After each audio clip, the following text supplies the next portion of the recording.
கோவை மாவட்டம் தொண்டாமுத்தூர் சாலையில் உள்ள வேடப்பட்டி கிராமம் அருகே தீண்டாமை சுவர் என்று சர்ச்சை ஏற்படுத்திய சுவர் அதிரடியாக இடித்து அகற்றப்பட்டது. கோவை மாவட்டத்தில் தொண்டாமுத்தூர் ரோட்டில் உள்ள வேடப்பட்டி கிராமம் அருகே குறிப்பிட்ட சமூகத்தைச் சேர்ந்த 500 குடும்பத்தினர் வசிக்கின்றனர்.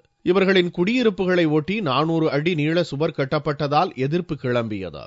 இவர்கள் வீரகேரளம் பகுதியில் உள்ள மெயின் ரோட்டிற்கு செல்ல சுவர் கட்டப்பட்டிருந்த பட்டா இடத்திலிருந்த இடைவெளியை பயன்படுத்தி வந்தனர். இந்த இடைவெளியை அடைத்து 50 அடி நீளத்திற்கு சுவர் எழுப்பப்பட்டதால் அப்பகுதி மக்கள் இந்த வழியை பயன்படுத்த முடியாமல் சுற்றிப்போக வேண்டிய நிர்பந்தம் ஏற்பட்டது. இதனால் இந்த சுவரை தீண்டாமை சுவர் என இப்பகுதி மக்கள் கூறி வந்தனர். இதுகுறித்து மக்கள் மாவட்ட நிர்வாகத்துக்கு புகார் கொடுத்தனர்.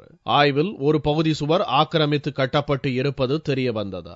இதைத் தொடர்ந்து அதிகாரிகள் மற்றும் போலீசார் முன்னிலையில் ஆக்கிரமிப்பு சுவர் பொக்லைன் மூலம் இடிக்கப்பட்டது. இந்த சுவர் முழுவதையும் இடிக்க வேண்டும் என்று தமிழ்நாடு தீண்டாமை இயக்கம் வலியுறுத்தியுள்ளது. கவர்மெண்ட்டுக்கு 30 அடி ரோடு மட்டும் எடுத்துட்டு இருக்காங்க.